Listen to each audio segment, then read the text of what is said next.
waa tahay asxaabta inagu xidhan aynu dib idin xusuusino wararkii ugu dambeeyey ee soomaaliya iyo soomaalida si toosa u qoseeya. waxyaabaha aad maqli doontaan haddii eebweyne raalli ka noqdo waan idiinsoo gudbinayno waxaa qayb ka noqon doonaa si weynna aynu diiradda ugu saari doonaa qodobo ay ka mid yihiin cali guudlaawe oo 2 sano kadib ku dhawaaqay golihiisa wasiirada. waxaa sidoo kale maqli doontaan dowladda kenya oo 4 maalin gudaheed dhoofinta qaadka ka faa'iiday ku dhowaad 2 milyan oo dollarka maraykanka. sidoo kale waxaad maqli doontaan kulamo la xidhiidho markaasi golaha wasiirada cusub ee lasoo dhisayo oo si aada looga dareemayo gudaha magaalada muqdisho ee xarunta soomaaliya. faahfaahin iyo warbixin ayaynu idinkaga soo gudbin doonaa amuurahaasi iyo warbixino kale oo markaasi aanu sii eegi doono haddii eebweyne raalli ka noqdo. haddiise aynu ku horeyno qodobkayaga koowaad cali guudlaabe 2 sano kadib ku dhawaaqay golihiisa wasiirada. haddaba madaxweynaha maamulka hirshabelle cali guudlaawe xuseen waxa uu xalay magacaabay golihiisa wasiirada oo ka kooban 80 xubnood oo isugu jira 27 wasiir 27 wasiir ku-xigeen iyo 26 wasiir dowle. haddaba magacaabidda golaha wasiirada hirshabelle ayaa qaadatay muddo 2 sano taniyo markii madaxweyne cali guudlaabe la doortay dhammaadkii sanadkii 2020 waxaana muddadaasi shaqeynayay wasiiradii maamulka madaxweyne waare iyo xubno kooban oo isku shaandheyn lagu sameeyey. haddaba caqabado badan ayaa madaxweynaha hirshabelle ka haysatay magacaabista golihiisa wasiirada oo inta badan uga imaanaya kacdoonka kaga furnaa gobolka hiiraan balse uu isagu ka gudbay. dhinaca kale xildhibaan geelle isaaq warsame oo ka mid ah xubnihii la magacaabay islamarkaana laga dhigay wasiir dowlaha wasaaradda amniga hirshabelle ayaa xilligaasi iska casilay isagoo aan faahfaahin ka bixin sababta uu xilkaasi ku baneeyey. arrinta ugu weyn ee sida aadka markaasi dadku ay iskula dhex marayaan waxaa qayb ka ah bal tallaabada uu cali guudlaabe muddo 20 bilood ku siman kadib imika ugu dambeyn uu shaaca kaga qaadayo golaha wasiirada ee uu magacaabay. waxaana shakhsiyaadka uu magacaabay ka mid ah cabdiqaadir faarax shuutaale wasaaradda boostada isgaarsiinta iyo teknolojiyadda ayaa loo dhiibaya. cabdulaahi maxamed xaaji waa wasiirka wasaaradda gaadiidka cirka iyo sidoo kale dhulka.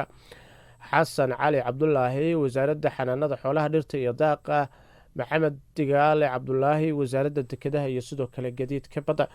axmed saney maxamed wasaaradda dhalinyarada ee ciyaaraha.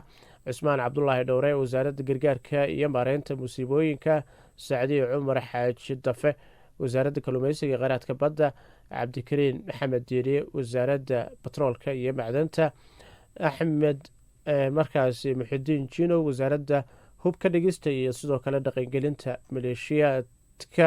waa waxyaabaha cali guudlaabe magacaabistaasi xubnaha golaha wasiirada oo imika dhaqangelaysa marka uu saxiixa madaxweynaha dowladda hirshabelle. warbixinada kale ayaanu isla sii eegeynaa saaxiibada aynu jecelnahayo oo aynu sii faahfaahin doonaa haddii eebweyne raalli ka noqdo. qodob kale ayaa jiray oo ku saabsan xidhiirka kenya iyo soomaaliya.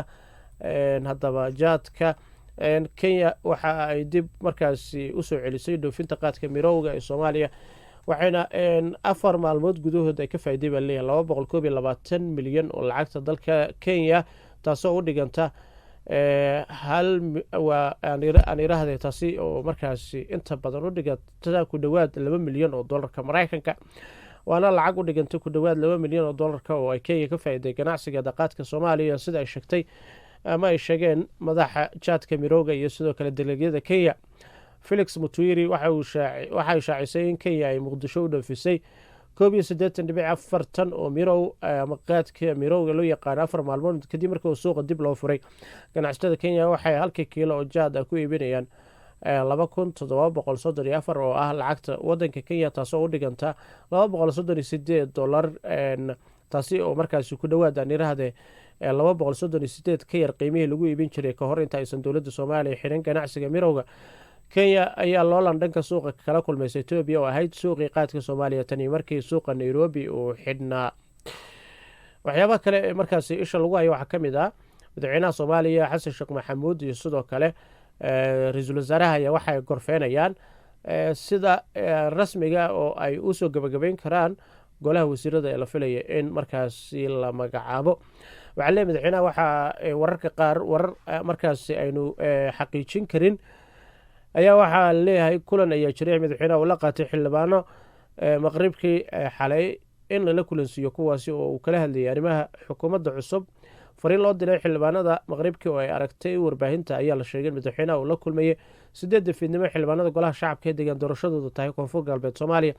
wararka la helay waxay sheegayaan in xildhibaanada koonfur galbeed kasoo galay baarlamaanka federaalka aysan wasiiro ka heli doonin xukuumadda cusub. shakhsiyaadka la magacaabayo ayaana ah kuwa banaanka laga keenayo. xildhibaano ma aha baa laleeyahay madaxweyne xasan sheekh maxamuud ayaa la wareegay dhismaha xukuumadda cusub iyadoo ra-iisul wasaare xamse barre uu soo magacaabi lahaa awood badan ku lahayn iyo shakhsiyaad ka imaanayo jahwareer arrintaasi siyaasadda isqabqabsi ka taagnaa wasiirada la magacaabaya taasoo keentay in kulamada ay noqdeen kuwo isdabajoog ah oo markaasi isla kulmaya xitaa xiliyo dambe.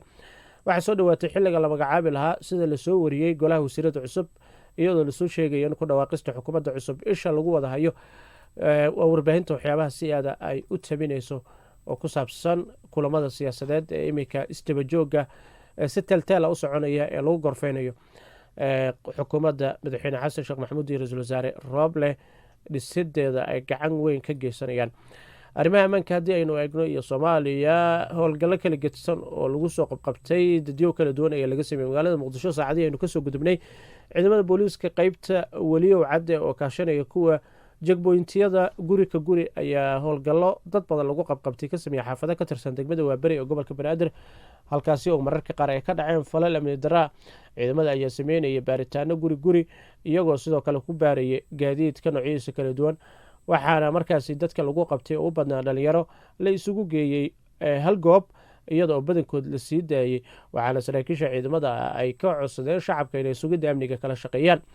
howlgalkan uu hogaaminayo taliyaha ciidamada booliiska qaybta weliyow cadde mahad axmed cilmi ayaa ujeedka laga lahaa ahaa ka hortegidda dadka lidiga ku amniga sida ciyaal weerada iyo kooxaha burcadda ee dhaca geysta amaba dhaca halkaasi ka geysta. taliya ku-xigeenka ciidamada booliiska qaybta walow cadde ismaaq maxamed ciise oo howlgal kadib warbaahinta la hadlaya ay sheegeen amniga wax iska bedelay markii la joojiyey 6 saac habeenimo wixii ka dambeeyey mootobajaajta waxaana uu sheegay in sidoo kale la arki karin baabuur shaqeynaya oo darawalka uusan wadin leesin ama aqoonsi darawalnimo. maalmihii lasoo dhaafayay ciidamada booliiska gobolka Banaadir ayaa sameynayay howlgallo kala duwan kuwa oo badi lagu soo qabqabtay kooxo burcad oo dhac ka geysanaya iyo ciyaal weero dadka aada u dhibaateynaya. isla warbixinta ku saabsan xilligii la filayay in lagu dhawaaqo golaha wasiirada cusub ee Soomaaliya haddii aynu ku nagaano sida ay noo sheegeen xubno ka howlgala xafiiska ra-iisul wasaaraha Soomaaliya waxaa laga yaabaa in saacadaha soo socda lagu dhawaaqo xukuumadda cusub oo maalmahan dood hareysay in la shaaciyo liiska. xogta warbaahinta qaar ay heshay ama inagu aynu helnay waxay sheegaysaa in ugu dambeyn caawa ilaa galabta ay u badan tahay in la shaaciyo golaha wasiirada cusub waxaana kasoo dhex muuqan doonaa siyaasiyiin caan ah.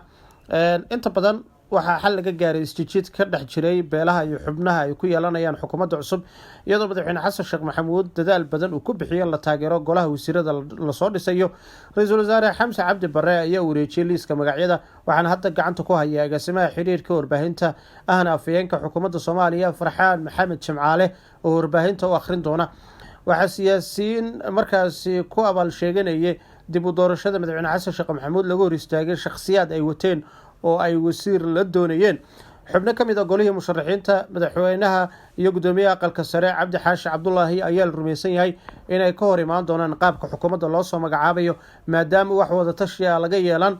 waxaa inta badan la siiyey xilalka shakhsiyaad ku yimid rabitaanka xisbiga UPD ee madaxweynaha iyo ra-iisul wasaaraha ay ka wada tirsayeen.